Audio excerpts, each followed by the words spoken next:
Break के बाद आप सभी का स्वागत है और अब रुक करेंगे इस वक्त की 25 बड़ी खबरों का। बिहार विधानसभा चुनाव प्रचार का आज आखिरी दिन। शाम 5 बजे थम जाएगा चुनावी शोर। 11 नवंबर को 20 जिलों के 122 सीटों पर वोट डाले जाएंगे। 14 नवंबर को आएंगे नतीजे। बिहार में केंद्रीय गृह मंत्री अमित शाह की 2 चुनावी जनसभा सासाराम और अरवल में गरजेंगे अमित शाह। यूपी के सीएम योगी आदित्यनाथ 4 जनसभाओं को संबोधित करेंगे। अररिया, सुपौल और मधुबनी में होगी जनसभा। कांग्रेस अध्यक्ष राहुल गांधी किशनगंज और पूर्णिया में करेंगे जनसभा। महागठबंधन प्रत्याशियों के समर्थन में करेंगे चुनाव प्रचार। तेजस्वी यादव के आज 5 जिलों में 16 जनसभाएं। रोहतास, कैमूर, औरंगाबाद, अरवल और जहानाबाद में चुनावी रैलियां।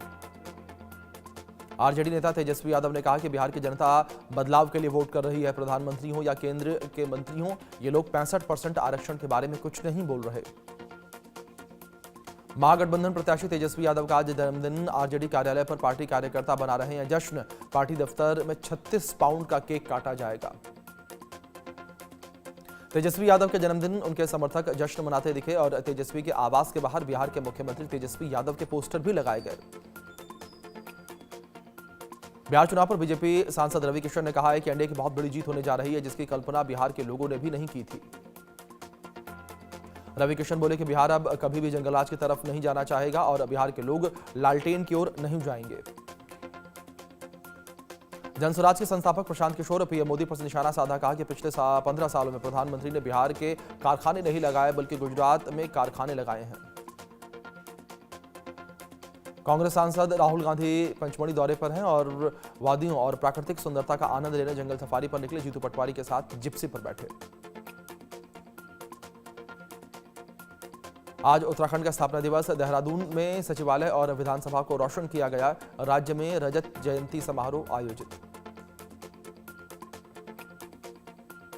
आज देवभूमि में प्रधानमंत्री नरेंद्र मोदी राज्य गठन के 25 साल पूरे होने के उपलक्ष्य में आयोजित रजत जयंती समारोह में करेंगे शिरकत। देहरादून में खास आयोजन।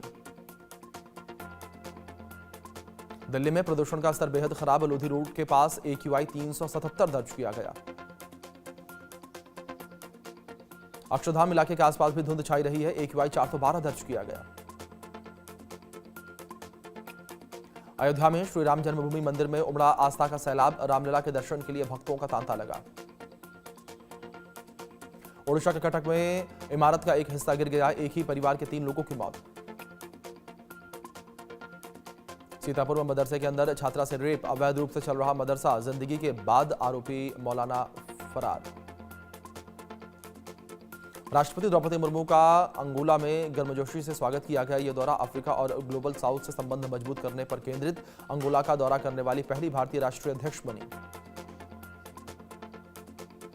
भारत चीन के रिश्तों में सुधार। आज दिल्ली में से शंघाई के लिए उड़ान भरेगी चाइना ईस्टर्न की फ्लाइट। दोनों देशों के बीच बेहतर कनेक्टिविटी और व्यापारिक संबंधों को बढ़ावा मिलेगा। इंडिगो 10 नवंबर से दिल्ली से ग्वांगझू के लिए अपनी दैनिक फ्लाइट शुरू करेगी। एयरलाइन ने 26 अक्टूबर को कोलकाता ग्वांगझू फ्लाइट संचालित करके उड़ानों की बहाली की औपचारिक शुरुआत की थी। रूस ने यूक्रेन पर 450 से ज्यादा ड्रोन और 45 मिसाइलें दागी हैं। कीव और पोल्टावा और खार्किव समेत कई इलाकों में भारी नुकसान हुआ। 7 लोगों की मौत हो गई, कई लोग घायल हुए।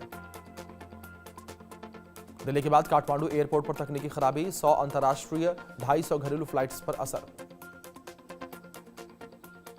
रूस के दागिस्तान में रूसी KA-226 हेलीकॉप्टर क्रैश। हादसे में 5 लोगों की मौत। हेलीकॉप्टर नियंत्रण से बाहर होने के कारण जमीन से टकराया।